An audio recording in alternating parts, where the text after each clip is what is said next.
امرتسر کی وہ رات جو تاریخ بن گئی، یہ صرف ایک کہانی نہیں، یہ آگ ہے، یہ خون ہے، یہ غیرت ہے، اور یہ ایک ایسی مسلمان بیٹی کا نام ہے جو مر کر بھی زندہ رہ گئی۔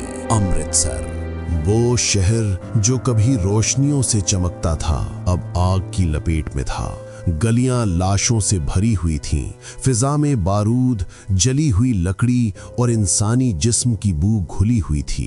کتے اور گدھ لاشوں پر راج کر رہے تھے اور انسان صرف نام کا انسان رہ گیا تھا۔ یہ اگست 1947 کے دن تھے، جب انسانیت مذہب میں تقسیم ہو چکی تھی اور ہندو، سکھ اور مسلمان ایک دوسرے کے خون کے پیاسے بن چکے تھے۔ اسی جہنم میں ایک سکھ کامریڈ موہن سنگھ بجلی زندہ ضمیر کے ساتھ سانس لے رہا تھا۔ نہ وہ اسلام کا ماننے والا تھا، نہ ہندو ازم کا، مگر انسانیت ابھی بھی اس کے سینے میں دھڑک رہی تھی۔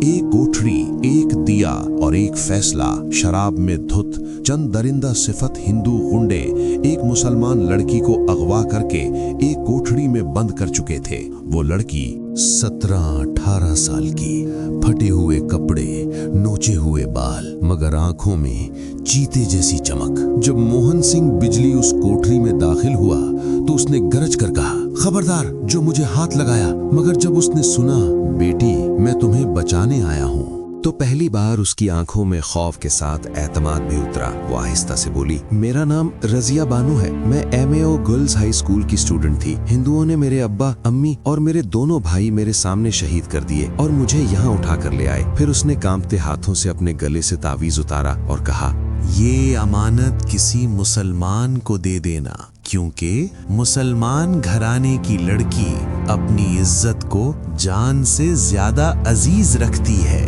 غیرت کا آخری فیصلہ۔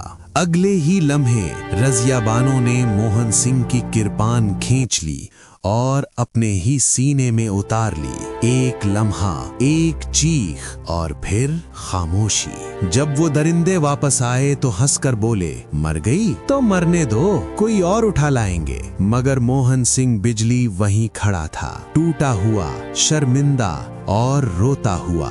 بے نشان قبر مگر زندہ تاریخ۔ اسی رات اس نے رضیہ بانو کو اپنے ہاتھوں سے دفن کیا۔ نہ قبر بنی، نہ قطبہ لگا، نہ دیا جلا، نہ پھول چڑھے، مگر اس بیٹی نے اپنے خون سے پاکستان کی بنیاد میں ایک اینٹ رکھ دی، امانت جو آج بھی زندہ ہے۔ اگلے دن کامریڈ موہن سنگھ بجلی ایک مسلمان محلہ میں آیا اور وہ تعویذ میرے ہاتھ میں رکھ کر بولا، میرا بوجھ اتر گیا ہے، اب یہ تمہاری امانت ہے۔ اس تعویذ کے اندر سورہ فاتحہ لکھی ہوئی تھی۔ میں نے اسے آنکھوں سے لگایا اور سوچا، جس قوم کی بیٹیاں ایسی ہوں وہ قوم کبھی مر نہیں سکتی۔ زندہ باد رضیہ بانو، تم بے قبر ہو مگر بے نام نہیں، تم مری نہیں، تم تاریخ بن چکی ہو۔